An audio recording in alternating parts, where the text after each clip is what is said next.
তিনি যেই হোক না কেন সেই তাকে আমি সমর্থন জানাই। 2012 সাল আজকের এই কথাটা আপনাদের খোলাসা করার জন্য রাজনৈতিক প্রেক্ষাপটে পরিবর্তনে দেশ আবার একটা রাজনৈতিক দলের হাতে যাবে, একদল ক্ষমতা যাবে, এটাই আমাদের গণতান্ত্রিক দেশের নিয়ম। যারা আমরা ক্ষমতায় যাব, এখন তো ইন্টারিম আছে, তত্ত্বাবধায়ক সরকার, যারা যাবেন আপনারা এই কাজগুলো করবেন। যদি করেন পিছনে তাকায় নিজের বারবার বলবেন ওরা গেছে যে পথে আপনিও যাবেন সেই। 2012 সাল শুক্রবার জুমার দিন জুমার নামাজ পড়ে নিয়মতান্ত্রিকভাবে অভ্যাস অনুযায়ী বাসায় চলে গেছে। শহরে গণজাগরণ মঞ্চের বিরুদ্ধে ইমাম পরিষদের নিষেধ। আমি চাই না, আমি ব্যক্তিগতভাবে চাই না, কারণ আমি বললাম না একটু দূরে থাকি, সমর্থন আছে দূরে থাকি। মারামারি হল গণজাগরণ মঞ্চ মানে বাংলাদেশের ইতিহাসের নিকৃষ্ট একটা সংগঠনের নাম তো গণজাগরণ। এদের অপরাধের পাল্লা এত ভারী, এদের কারণে নিরপরাধ মানুষদের ফাঁসি দেওয়া হয়েছে। তো বাসায় যে বলে গেছে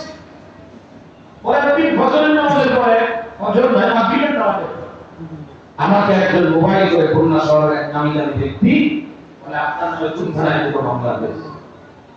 আমার বাবা বলে আপনি গতকালকে মারামারি আশা আপনার ভালো একবারে আল্লাহর কি একটা খেলা, আমি জুলুম করেছি। এক নম্বর আসামি বলে দেশের একজন শাইখুল হাদিস ইবনে শাইখুল হাদিস খুব গভীরভাবে যে দেখি জামাত আর মামলা দেওয়ার কারণ আমার কথা আমি যেন কথা সংযত হয়ে বলি। আমি নাকি মাঝে মধ্যে একটু খুশা সহ্য করতে পারলেন না।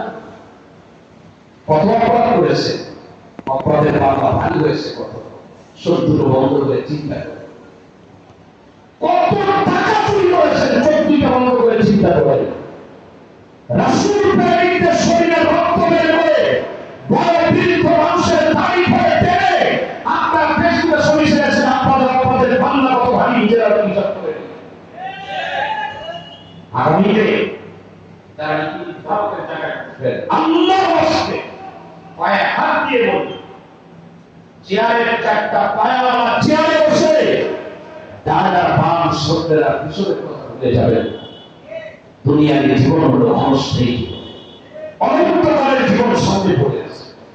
আপনার কারণে নিরপরাধ ওলামায়ে কেরাম যদি অপরাধী হয় আর তাদের হাতে